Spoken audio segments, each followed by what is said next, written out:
tapat, matatag at maaasahan balitang tama at totoo lamang dito sa Pilipinas Network. Magandang araw sa ating mga kababayan sa Pilipinas at sa buong mundo. Huwag kalimutang pusuan ang video, sumubaybay at pindutin ang batingaw upang lagi kayong updated sa balita. Simulan na natin. Isang mapagpalang araw sa lahat ng ating mga kababayan sa Pilipinas at sa iba't ibang panig ng mundo na patuloy na sumusubaybay sa ating mga ulat ukol sa pandaigdigang seguridad. Sa harap ng mga mabilis at hindi maiwasang pagbabago sa heopolitika ng ating daigdig, nananatiling mahalagang suriin ang mga kaganapang nagaganap sa mga mahahalagang rehiyon. Ang mga armadong tunggalian at banta sa seguridad ay hindi lamang usapin ng mga bansang direktang sangkot, kundi may malalim ding implikasyon sa pangkalahatang kapayapaan at seguridad ng bawat mamamayan. Sa ating pag-uulat ngayong araw, ating tututukan ang dalawang magkahiwalay ngunit parehong mahahalagang kaganapan sa gitnang silangan at sa kanlurang Aprika. Una rito ang muling pag-init ng tensyon sa bansang Yemen kung saan isang malakihang pag-atake ang muling naglagay sa rehiyon sa peligro ng mas malawak na digmaan. Kasabay nito, bibigyang pansin din natin ang patuloy na kampanya laban sa kriminalidad at armadong grupo sa Nigeria, kung saan isang mahalagang operasyon ng militar ang naisagawa upang iligtas ang mga sibilyan. Ang pagsubaybay sa mga pandaigdigang ulat na ito ay may direktang kahalagahan para sa mga mamamayang Pilipino saan man sa mundo. Ang anumang kaguluhan sa gitnang silangan ay may direktang epekto sa seguridad ng ating mga kababayang manggagawang Pilipino sa ibang bansa at sa katatagan ng pandaigdigang kadena ng supply ng langis. Samantala, ang mga aral at sitwasyon sa kanlurang Aprika ay nagpapakita kung paano nakakaapekto ang panloob na seguridad sa estabilidad ng mga umuusbong na lipunan. Bago tayo dumako sa ating malalimang pagsusuri, narito muna ang mabilis na pagsulyap sa mga pangunahing ulat na ating tatalakayin sa araw na ito. Sa unang pangunahing balita, naglunsad ang grupong Houthi ng isang koordinadong pag-atake gamit ang mga balistikong missile at drone laban sa mga base militar na kontrolado ng gobyerno ng Yemen sa Hadramaut at Marib. Ang maingat na pinaplanong ataking ito ay nagdulot ng hindi bababa sa 30 nasawi at humigit kumulang 10 hanggang 30 ang sugatan sa hanay ng mga sundalo ng pamahalaan. Sa ikalawang pangunahing balita, matagumpay na nailigtas ng hukbong katihan ng Nigeria ang 33 biyahero na dinukot ng mga armadong kalalakihan sa hilagang kanlurang rehiyon ng Nigeria. Ang mabilis na operasyong pagsagip na ito ay isinagawa matapos silang harangin ng mga suspek habang bumabagtas sa lugar ng Tisaf sa lalawigan ng Zamfara. Ang dalawang ulat na ito ay nagpapakita ng iba't ibang mukha ng mga banta sa seguridad na patuloy na nagpapahirap sa milyon-milyong sibilyan sa buong mundo. Simulan natin ang ating malalimang pagtalakay sa unang bahagi ng ating ulat na nakatutok sa umuusbong na krisis sa gitnang silangan, partikular sa bansang Yemen. Noong Huwebes, Agosto 6, 2026, bandang ikadalawa ng hapon sa lokal na oras o ikalabing isa ng umaga sa oras ng Greenwich, naganap ang isa sa pinakamalaking koordinadong pag-atake sa loob ng ilang taon. Ang ataking ito ay pinaniwalaang nagmula sa lalawigan ng Al-Jouf, isang teritoryo na kasalukuyang nasa ilalim ng mahigpit na kontrol ng grupong Houthi. Ginamit sa naturang operasyon ang 8 balistikong missile kasama ang maramihang mga drone na pang-atake o mga sasakyang panghimpapawid na walang piloto upang puntiryahin ang mga estratehikong base militar. Ang mga tinamaang lokasyon ay kinabibilangan ng Al-Thiniya at Al-Abro na matatagpuan sa lalawigan ng Hadramaut, pati na rin ang Al-Ruk at San Al-Jin sa lalawigan ng Marib. Ang mga base militar na ito ay kinaroroonan ng mga miyembro ng puwersang pang-emerhensiya at puwersang panangga ng bayan ng pamahalaan ng Yemen na kinikilala ng pandaigdigang komunidad. Batay sa mga kumpirmadong opisyal na ulat mula sa militar ng gobyerno ng Yemen, hindi bababa sa 30 sundalo ang agad na nasawisanhi ng mga pagsabog. Bukod dito, naiulat din na mayroong 15 hanggang 50 iba pang kawal ang nagtamo ng iba't ibang antas ng sugat at pinsala sa katawan. Dahil sa matinding pinsala sa mga pasilidad at patuloy na paghahanap sa mga labi, ipinapahayag ng mga otoridad na posible pang tumaas ang bilang ng mga nasawi sa mga susunod na araw. Ipinakita ng insidenteng ito ang mataas na taktikal na kakayahan ng grupong Houthi sa pagsasama ng mga malalayuang balistikong missile at makabagong teknolohiya ng drone. Sa pamamagitan ng sabay-sabay na pagpapakawala ng mga armas na ito mula sa Al-Jouf, naisakatuparan nila ang isang malawakang pag-atake sa malalayong puntirya sa Hadramaut at Marib nang hindi agad natutukoy ng mga sistemang panlaban sa himpapawid. Ang ganitong taktika ay nagpapakita ng masalimuot na pagbabago sa paraan ng pakikipagdigma ng mga armadong grupong hindi kabilang sa estado sa rehiyon. Sa kabila ng mga natala at kumpirmadong datos mula sa pamahalaan, naglabas naman ng magkahiwalay at magkakaibang pahayag ang iba't ibang panig na sangkot sa tunggalian. Ang tagapagsalita ng militar ng Houthi na si Brigadier General Yahya Sari ay formal na umako ng responsibilidad sa naganap na pag-atake sa pamamagitan ng isang pahayag sa platapormang X. Sa kanyang pahayag, inangkin niya na ang kanilang operasyon ay nagdulot di umano ng daan-daang kaswalti at nagwasak sa malalaking imbakan ng armas ng mga katunggaling puwersa. Ipinaliwanag ni Yahya Sari na ang naturang pag-atake ay isang paunang tugon laban sa natuklasan nilang malaking paggalaw ng tropa ng Saudi Arabia sa rehiyon. Ayon sa pahayag ng Houthi, ang mga tropa ng Saudi Arabia ay nasa huling yugto na di umano ng paghahanda para sa isang malawakang opensiba laban sa mga teritoryong kontrolado ng kanilang grupo. Dahil dito, naglabas din siya ng direktang babala sa mga sundalo ng gobyerno na agad lisanin ang kanilang mga base militar bago pa maganap ang mga susunod pang pag-atake. Sa kabilang banda, mariing kinondena ng pamahalaan ng Yemen na kinikilala ng pandaigdigang komunidad ang naganap na insidente at tinawag ito bilang isang maliwanag na gawaing terorismo. Inihayag ni Ministro ng Kalusugan Qasim Buhaybe na ang mga missile at drone ng Houthi ay hindi lamang tumama sa mga pasilidad ng militar kundi nadamay din ng mga kalapit na pamayanan ng mga sibilyan at mga kampo ng mga lumikas sa Marib. Ang pagdamay sa mga lugar ng Bakwit ay itinuturing ng pamahalaan bilang isang malalang paglabag sa mga probisyon ng internasyonal na batas ukol sa karapatang pantao. Bilang direktang tugon sa naganap na trahedya, naglabas ng pahayag ang tagapagsalita ng militar ng Yemen na si Majed Al-Nazili noong Agosto 8, 2026. Ananunsyo niya na ang sandatahang lakas ng Yemen ay nagsimula ng maglunsad ng mga malawakang mga operasyong kontraopensiba sa iba't ibang larangan ng labanan laban sa mga posisyon ng Houthi. Ang mga operasyong ito ay naglalayong bawiin ang mga estratehikong punto at pigilan ang anumang karagdagang pag-atake na maaaring ilunsad ng mga rebelde sa mga susunod na araw. Hindi rin nagpahuli ang koalisyong pinamumunuan ng Saudi Arabia na sumusuporta sa gobyerno ng Yemen sa paglalabas ng opisyal na paninindigan ukol sa pangyayari. Si Teniente General Turki Al-Maliki na kumakatawan sa koalisyon ay formal na nagpahayag ng matinding pagkondena sa mga pag-atake sa Hadramaut at Marib, pati na rin sa pagbobomba mula sa kabilang panig ng hangganan na tumama sa Najran, Saudi Arabia na nakasugat ng 11 sibilyan. Binigyang diin ng koalisyon na ang rehiyon ng Marib ay itinuturing nilang isang hangganang hindi dapat lampasan at gagawin nila ang lahat ng kinakailangang hakbang upang protektahan ang seguridad ng rehiyon at ng mga mamamayan. Nito, mahalagang linawin sa puntong ito na ang mga pahayag ng bawat panig ay naglalaman ng mga magkakaibang pahayag na kailangan pa ng tuloy-tuloy na beripikasyon mula sa mga malalayang tagamasid. Habang ipinipilit ng Houthi na ang kanilang kilos ay isang depensibong hakbang laban sa Saudi Arabia, ang gobyerno naman ng Yemen at ang coalition ay nakatutok sa pinsalang idinulot nito sa mga sibilyan at sa integridad ng mga kasunduan. Ang paglutang ng mga magkakasalungat na salaysay na ito ay nagpapakita ng kawalan ng tiwala sa pagitan ng mga pangunahing aktor sa tunggalian.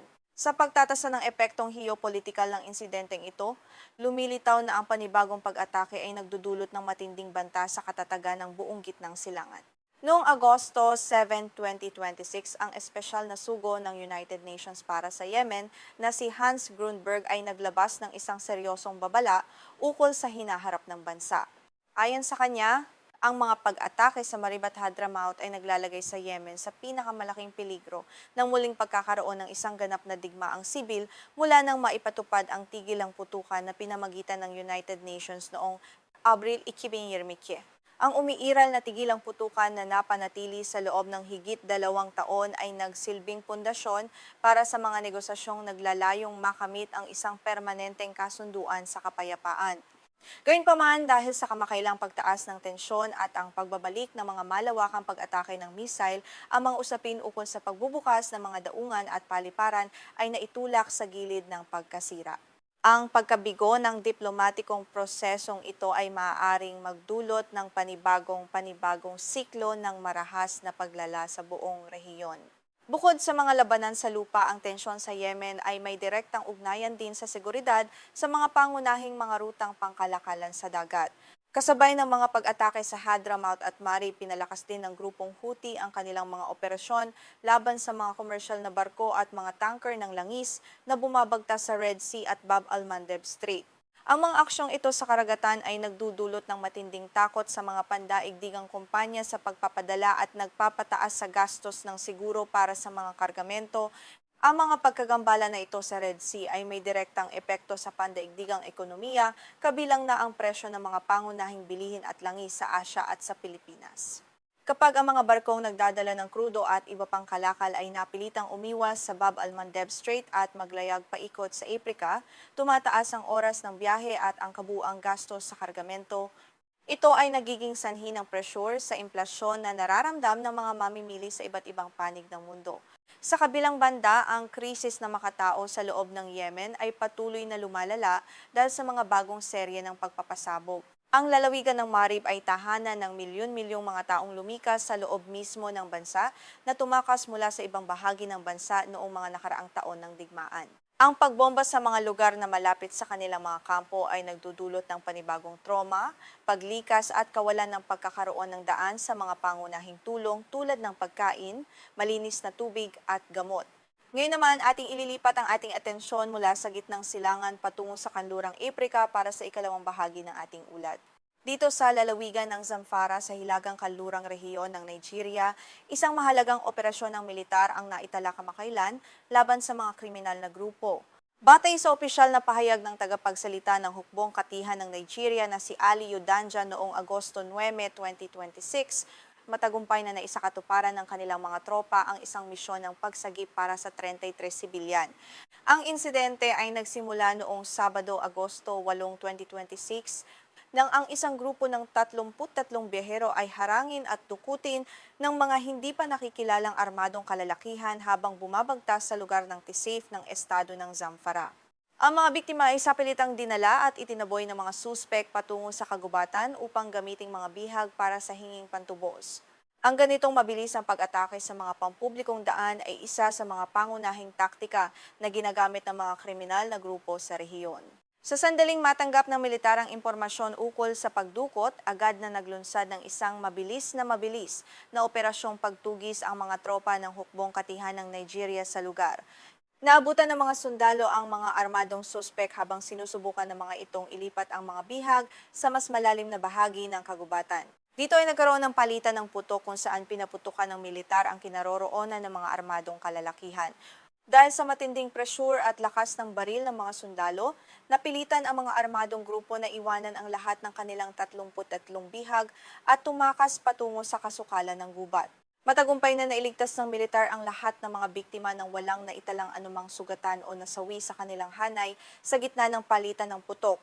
Sa kasalukuyan, ang mga pambansang puwersa ay patuloy na nagsasagawa ng mga operasyong pagtugi sa mga nakatakas na suspek upang maibalik ang ganap na kaayusan sa lugar ng Tisip.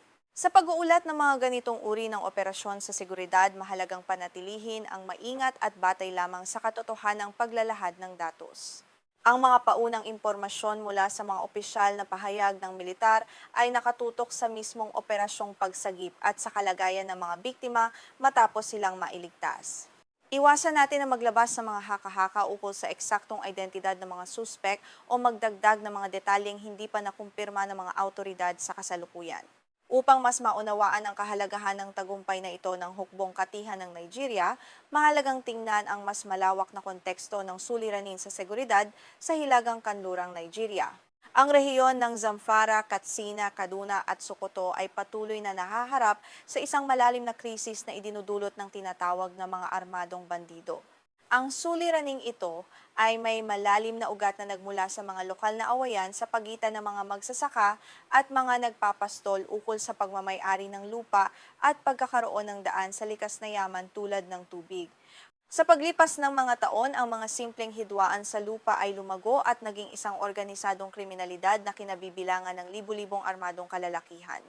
Ang mga grupong ito ay nagsasagawa ng mga malawakang pagdukot kapalit ng pantubos, pananalakay sa mga nayon, at ilegal na pagmimina ng mga ginto at iba pang mineral.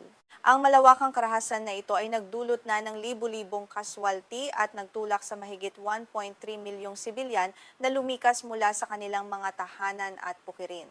Ang krisis sa seguridad sa hilagang kanlurang Nigeria ay naging mas masalimuot pa dahil sa mga umuusbong na ugnayan sa pagitan ng mga armadong bandido at ng mga kilalang grupong teroristang jihadista. Ang mga ekstremistang organisasyon tulad ng Boko Haram, ISWAP at Ansaru ay iniulat na nakikipagtulungan sa mga bandido upang makakuha ng pondo at mga armas sa pamamagitan ng mga sindikato ng pagdukot. Dahil sa lumalalang banta nito sa pambansang seguridad, opisyal na idineklara ng gobyerno ng Nigeria noong 2022 na ang mga grupong bandido ay itinuturing na rin bilang mga terorista. Bilang pagtugon sa masalimuot na banta na ito, ang sandatahang lakas ng Nigeria ay naglunsad ng mga malawakang kampanyang militar tulad ng Operation Hadarin Daji at Operation Fansanyama. Ang mga operasyong ito ay gumagamit ng pinagsamang lakas ng mga opensiba sa lupa mula sa hukbong Katihan at mga eksaktong pag-atake mula sa himpapawid mula sa hukbong panghimpapawid ng Nigeria. Ang layunin ng mga operasyong ito ay sirain ang mga taguan ng mga terorista sa mga kagubatan at protektahan ang mga liblib na komunidad mula sa mga pananalakay. Ang matagumpay na pagsagip sa 33 biyahero sa Zamfara ay isang halimbawa ng mga pang-araw-araw na taktikal na tagumpay ng militar laban sa mga kriminal na grupo. Gayunpaman, ipinapakita rin ito ang patuloy na hamon sa pagpapanatili ng seguridad sa mga malalawak at liblib na teritoryo ng bansa. Hanggat mananatili ang mga panlipunan at pang-ekonomiyang ugat ng tunggalian at ang bentahan ng mga ilegal na armas, ang banta ng malawakang pagdukot ay mananatiling isang malaking suliranin para sa pamahalaan ng Nigeria. Sa ating pagpapatuloy sa pagtatapos ng ulat na ito, magagawa natin ang isang pangkalahatang pagsusuri sa dalawang magkaibang kaganapan sa Yemen at Nigeria. Ang dalawang ulat na ating tinalakay ay nagpapakita ng magkakaibang mukha ng mga banta sa seguridad na kinakaharap ng ating mundo sa kasalukuyang panahon. Sa isang banda, nakikita natin ang digmaang antas estado at asimetriko sa Yemen, kung saan ang paggamit ng mga makabagong teknolohiyang militar tulad ng mga balistikong missile at mga drone ng mga aktor na hindi kabilang sa estado ay may kakayahang magparalisa ng prosesong pangkapayapaan at magbanta sa panrehiyong estabilidad. Sa kabilang banda, ang sitwasyon sa Nigeria ay nagpapakita ng isang krisis sa panloob na seguridad na nakatali sa organisadong kriminalidad, awayan sa likas na yaman at terorismo. Ang kawalan ng ganap na kontrol ng pamahalaan sa mga malalayong lalawigan ay nagbibigay ng pagkakataon sa mga armadong grupo na maging banta sa kaligtasan ng mga ordinaryong mamamayan sa pamamagitan ng malawakang pagdukot. Ang dalawang halimbawang ito ay nagpapatunay na ang kapayapaan ay isang napakahalagang pundasyon na patuloy na sinusubok sa iba't ibang panig ng daigdig. Para sa ating mga manonood sa Pilipinas, ang pag-unawa sa mga kaganapang ito ay nagbibigay sa atin ng mas malawak na pananaw ukol sa kahalagahan ng estabilidad at ng pamamayani ng batas. Ang mga tunggalian sa malalayong bansa ay hindi hiwalay sa ating pang-araw-araw na pamumuhay dahil ang bawat paggalaw sa heopolitika ay nagiiwan ng bakas sa pandaigdigang ekonomiya, sa presyo ng bilihin, at sa kaligtasan ng ating mga kababayang OFW. Ang pagiging mulat sa mga tunay na kaganapan ay nagbibigay sa atin ng kakayahang maging handa sa mga posibleng epekto nito sa ating bansa. Nais naming magpasalamat sa inyong patuloy na pagtangkilik at pagsubaybay sa ating mga balita at pagsusuri ukol sa mga pandaigdigang usapin. Naway nanatili kayong may sapat na kaalaman at kritikal na pag-iisip sa pagtanggap ng mga beripikadong impormasyon ukol sa mga kaganapan sa loob at labas ng ating bansa. Ang inyong suporta sa aming channel ay nagbibigay daan upang patuloy kaming makapaghatid ng mga objektibo, tapat at dekalidad na ulat para sa bawat Pilipino. Alang-alang sa langalangbuan na langabog kung alantutan ATTEC. Kung inyong nagustuhan ang ating malalimang pagtalakay sa araw na ito, huwag kalimutang pindutin ang like sa videong ito at mag-subscribe sa ating channel para sa mas marami pang mga ulat ukol sa balitang pandaigdig at seguridad. Pindutin din ang kampana ng abiso upang maging laging nauna sa mga pinakabagong ulat na ating ilalabas. Maraming salamat sa inyong oras at pagsubaybay. Mag-ingat tayong lahat at hanggang sa muling ulat ng balita.